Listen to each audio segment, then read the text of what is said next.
Nous recevons en invité aujourd'hui, mesdames et messieurs, Monsieur Eric Gansa. Il est consultant, planificateur de retraite. Monsieur Eric Gansa, bonjour. Bonjour, madame la journaliste. Alors justement avec vous, nous allons parler développement, plus précisément gestion de la vie active et de la retraite. Voilà de quoi il s'agit. Vous êtes planificateur de retraite, mais avant d'en arriver à la retraite, il faut bien avoir eu une vie active. Alors justement aujourd'hui, de nombreux jeunes font face, ou plutôt subissent, le chômage ou le sous-emploi ou encore l'oisiveté simplement parce qu'il n'y a pas à faire et autres. Comment s'assurer d'une entrée réussie dans la vie active?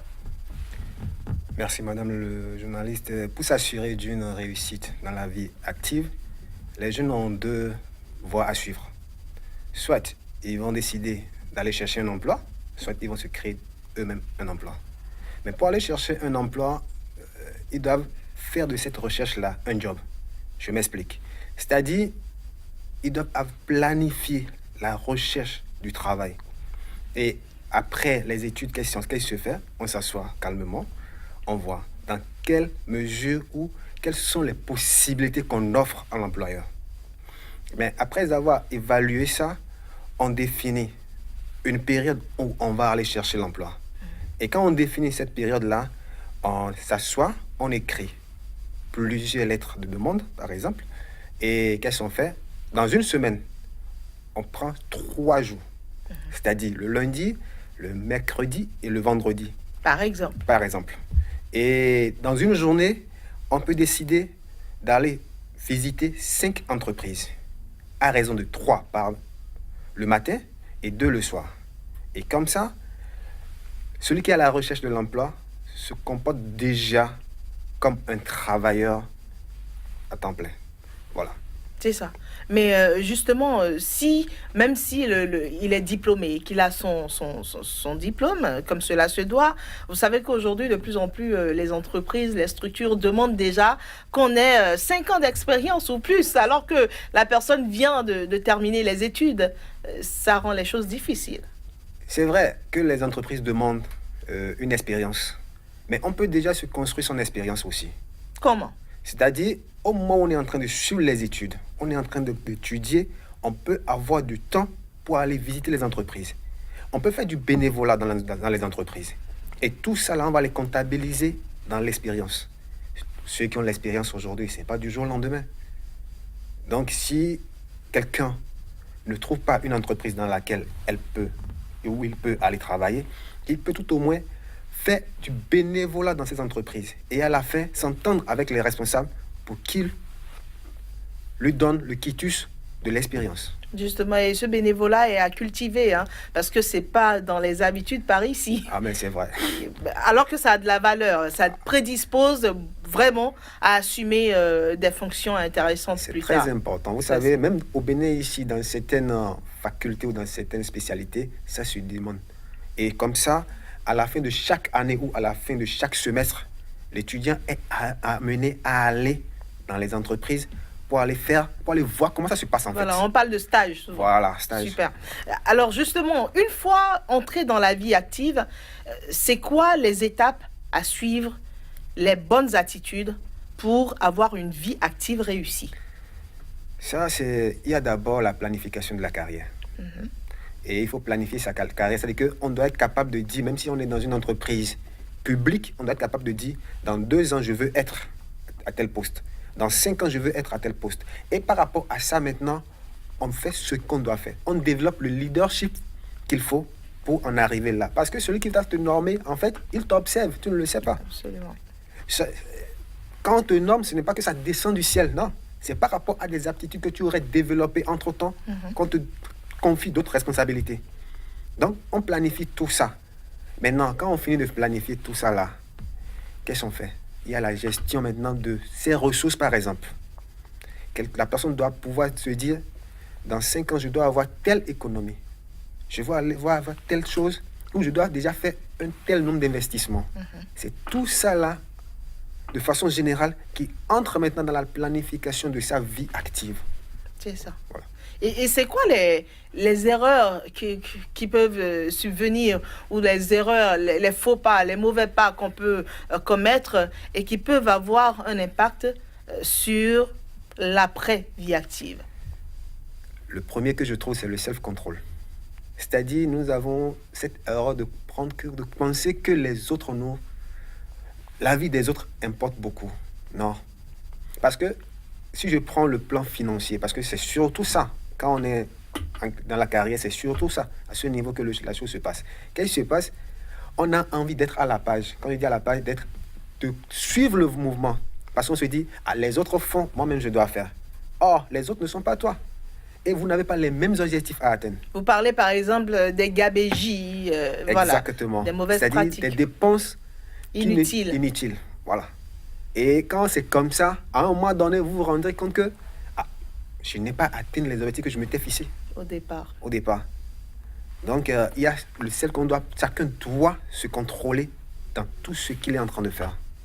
Et une retraite paisible dépend aussi d'une vie active réussie. Normalement, une retraite réussie dépend effectivement d'une vie active réussie. Mais il y a ce que les gens ne voient pas souvent. On pense que déjà que j'ai réussi ma vie en tant que travailleur, c'est exactement ce qui va se passer dans la retraite. Non. Il y a des points, des repères qui changent. Voilà. Mais justement, ça prédispose déjà à une aisance, non? Quand on a eu une vie assez saine, pendant qu'on était en activité et qu'on a amassé un peu de ressources, on a fait un peu d'économie de côté ou de petits projets, ça peut aider à bien passer la retraite. Ça peut aider, mais ça ne suffit pas.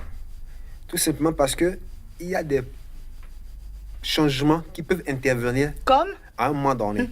Comme par exemple, vous n'êtes pas sans savoir que souvent on rencontre des retraités et que c'est pendant la période de retraite qu'il y a divorce.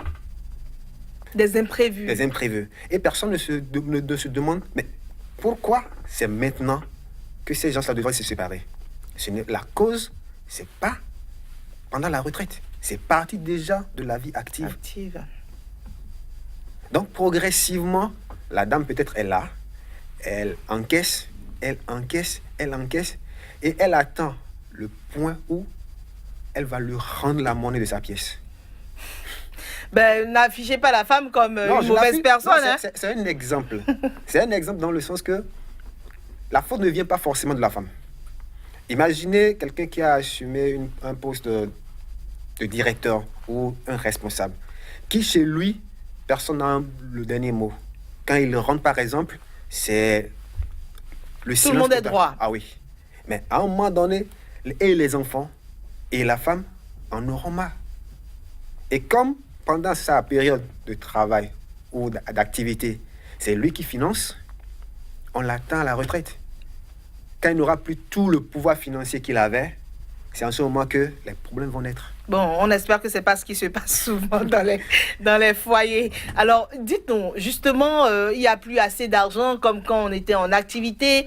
Est-ce que la pension de retraite peut permettre à quelqu'un de vivre décemment? Est-ce que c'est assez? Ça peut permettre à certains et à d'autres non. Dans la majorité des cas, non. Je vais prendre juste un exemple. La retraite ou le départ à la retraite, ou souvent la période de la retraite coïncide avec l'avènement des maladies, de la décadence de la santé, avec l'avènement du vieillesse. Et quand la vieillesse s'installe, par exemple, c'est des dépenses. Voilà que le pouvoir financier a diminué considérablement. Comment il peut s'arranger? C'est là la vraie question. Alors qu'il y avait déjà un train de vie, alors qu'il y avait déjà... ça, c'est des questions quand même réelles, assez réelles. Alors, est-ce qu'il est possible quand même pour les retraités de se reconvertir? Est-ce que d'ailleurs, ce n'est pas une solution? C'est ce qui est souhaité. Mais tout le monde ne voit pas la chose de cette manière-là. Quand vous rencontrez certaines personnes, ils vous disent simplement que ils ont déjà fait leur temps, ils ont fini de travailler, ils ne se voient pas en train de travailler. Or, ce qu'on leur propose, ce n'est pas un travail forcément à plein temps. Ce n'est pas forcément un travail à plein temps, mais c'est des petits jobs, par exemple, de l'expertise qu'ils vont vendre, par exemple, des moyens qu'ils vont mettre à la disposition des jeunes pour créer des entreprises, par exemple, ce n'est qu'un panel qu'on leur propose. C'est ça. Où on en retrouve aussi souvent comme consultant dans les institutions internationales. Ça dépend de ce qu'on aura fait pendant sa jeunesse aussi. Exactement. C'est ça. Et vous, comment est-ce que vous intervenez? Comment est-ce que vous aidez? Puisque vous êtes planificateur de retraite, je suppose que vous travaillez beaucoup avec des retraités. Comment est-ce que vous les aidez? Et c'est quoi le constat que vous faites? Le constat est qu'il y a des gens qui ont envie d'apprendre.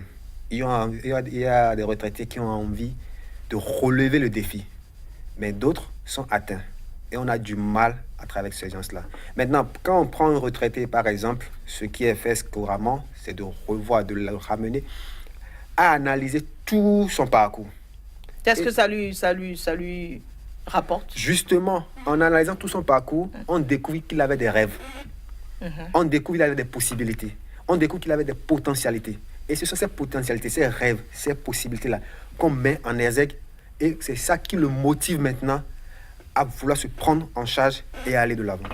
Et à aller de l'avant. Mais est-ce que, au point de vue, politique, est-ce que vous pensez qu'il y a des mesures pour accompagner les retraités? Bon, les mesures, s'il y en existait, sont insuffisantes. Et je n'en connais pas pour le moment. Sinon, je sais qu'il y a des associations de retraités qui s'entraident. Mais le problème à leur niveau aussi, c'est qu'ils se disent qu'ils sont suffisants pour aller de l'avant. Au lieu de collaborer avec la jeunesse qui a la force, qui a les idées, qui a l'habilité actuelle ou l'habilité du moment. Collaborer, qu'est-ce que vous... Non, c'est ce que je disais. Il y a des retraités qui ont les moyens. Ils peuvent rassembler peut-être 5 jeunes, par exemple, et leur demander de leur fournir une idée d'entreprise, un plan d'entreprise, et d'investir, de les accompagner à créer cette entreprise. Eux, ils vont constituer peut-être un groupe derrière de conseils pour que cette entreprise-là prospère. Merci beaucoup, Monsieur Eric Gansa. Le temps passe si vite. On n'a pas assez du sujet, mais on en reparlera certainement à un autre moment. Merci beaucoup d'avoir accepté de répondre à nos questions. Je rappelle que vous êtes consultant, planificateur de retraite. Et avec vous, il était question de parler développement, plus précisément gestion de la vie active et de la retraite. Merci. C'est la fin de votre page invitée. Ravi de vous l'avoir présenté. Au revoir.